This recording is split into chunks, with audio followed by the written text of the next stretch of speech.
بسم اللہ الرحمن الرحیم۔ شروع کرتی ہوں اللہ کے نام سے جو بڑا مہربان اور نہایت رحم کرنے والا ہے۔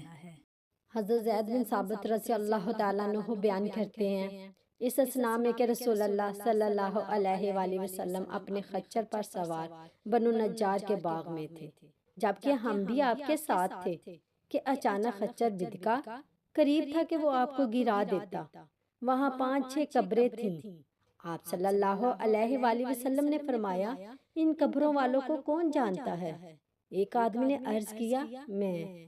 آپ صلی اللہ علیہ وآلہ وسلم نے فرمایا، وہ کب فوت ہوئے تھے؟ اس نے کہا، حالت شرک میں۔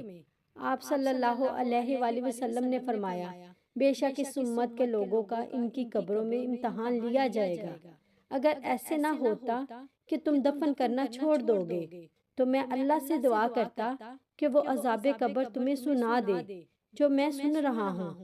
پھر آپ صلی اللہ علیہ وآلہ وسلم نے اپنا رخ انور ہماری طرف کرتے ہوئے فرمایا، جہنم کے عذاب سے اللہ کی پناہ طلب کرو۔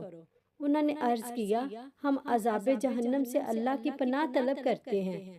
آپ صلی اللہ علیہ وآلہ وسلم نے فرمایا، عذاب قبر سے اللہ کی پناہ طلب کرو۔ انہوں نے کہا، ہم عذاب قبر سے اللہ کی پناہ طلب کرتے ہیں۔ آپ صلی اللہ علیہ وآلہ وسلم نے فرمایا، ظاہری و باطنی فتنوں سے اللہ کی پناہ طلب کرو۔ انہوں نے کہا، ہم ظاہری و باطنی فتنوں سے اللہ کی پناہ چاہتے ہیں۔